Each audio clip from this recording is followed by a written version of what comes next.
Assalomu alaykum onlayn reklama a'zolari. Sizlar bilan g'aybona yana bir bora uchrashib turganimdan nihoyatda xursandman. Bugungi temamiz ayollarda uchraydigan surunkali sistit haqida suhbatlashamiz.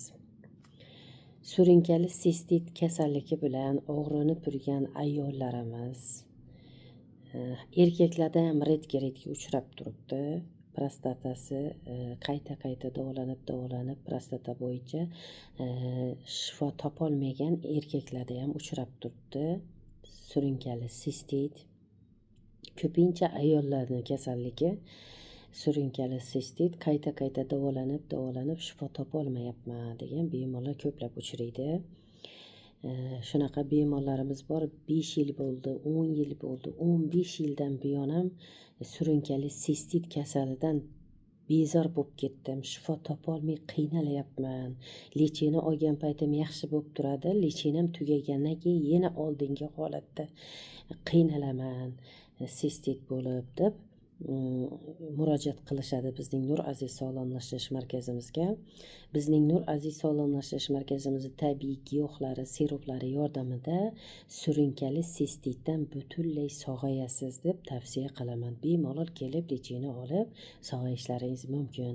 Qanchadan qancha bemorlarimizda shu surunkali sistit kasali bilan og'rinib, qayta davolanib shifo topolmay, hattoki jarrohlik yo'lini qo'llatsam ham surunkali sistitim qolmadi degan bemorlar, ayollar uchraydi.